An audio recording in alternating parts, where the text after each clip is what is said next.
May paalala naman ang lokal na pamahalaan ng Quezon City ngayong malapit na ang pagdiriwang ng bagong taon. Pinagbabawal na magsagawa ng mga fireworks display at paggamit ng paputok sa mga private household sa lungsod.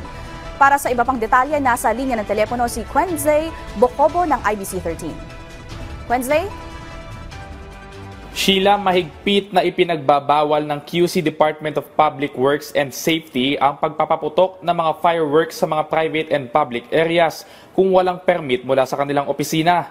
Base sa City Ordinance No. SP 3233 ng lungsod, totally banned na ang pagkakaroon ng mga fireworks manufacturers sa kanilang nasasakupan.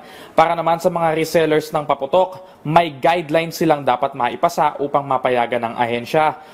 Paliwanag ni retired Police Colonel Remigio, may mga espesipikong lugar lamang sa bawat barangay sa Quezon City kung saan maaaring magpaputok ang mga ayaw magpapigil sa bagong taon. Maaari rin namang mag-apply ng permit ang mga tao na gusto talagang gawing tradisyon ang fireworks sa kanilang lugar.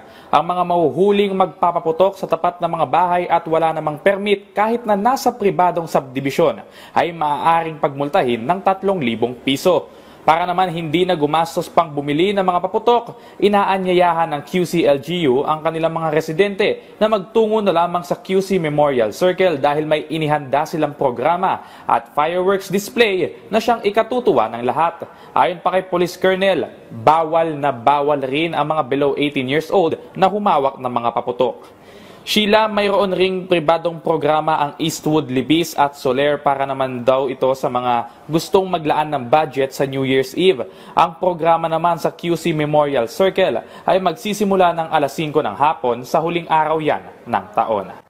Yan muna ang latest update mula dito sa QC LGU. Sheila.